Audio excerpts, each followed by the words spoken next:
Assalamualaikum warahmatullahi wabarakatuh. Saya Happy Agus Kristanto, calon guru penggerak angkatan 3 dari Kota Bontang. Pada kesempatan ini saya ingin menyampaikan koneksi materi modul 2.1 tentang pembelajaran berdiferensiasi.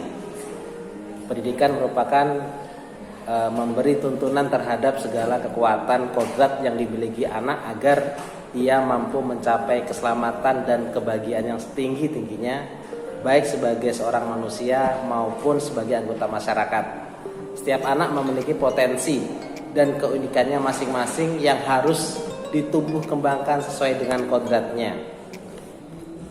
Pembelajaran berdiferensiasi adalah suatu pendekatan sistematis untuk merancang kurikulum dan instruksi pembelajaran bagi siswa yang beragam kemampuannya, minatnya, serta kebutuhan belajarnya. Pembelajaran berdiferensiasi menciptakan lingkungan belajar yang mengundang murid untuk belajar. Kurikulum yang memiliki tujuan pembelajaran yang didefinisikan secara jelas. Lalu ketiga, penilaian yang berkelanjutan, merespon kebutuhan belajar muridnya, menyesuaikan rencana pembelajaran untuk memenuhi kebutuhan belajar murid, dan pengelolaan kelas yang efektif. Dan perlu diingat, diferensiasi tidak berarti bahwa guru harus dapat memenuhi kebutuhan semua individu setiap saat. Tetapi dalam melaksanakan pembelajaran diharapkan dapat menggunakan berbagai pendekatan, model atau media pembelajaran sehingga sebagian besar murid menemukan pembelajaran yang sesuai dengan kebutuhan mereka. Langkah-langkah pembelajaran berdiferensiasi: yang pertama, menetapkan tujuan pembelajaran. Pahami kompetensi dasar atau KD atau standar yang akan dicapai. Tentukan tujuan pembelajaran. Yang kedua, melakukan pemetaan kebutuhan siswa, minat murid, profil belajar, dan kesiapan belajar. Yang ketiga, menentukan strategi dan alat penilaian yang digunakan.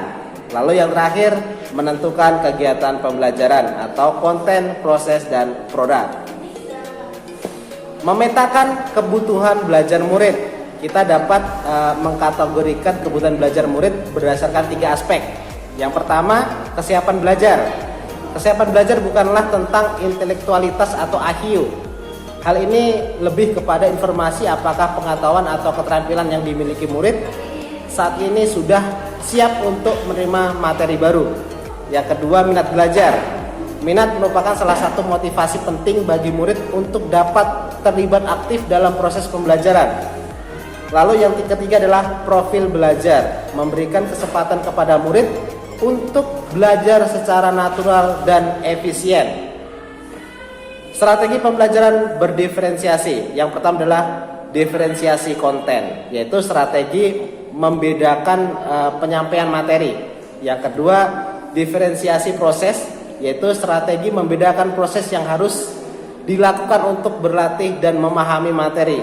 Dan yang terakhir adalah diferensiasi produk, strategi memodifikasi produk hasil belajar murid.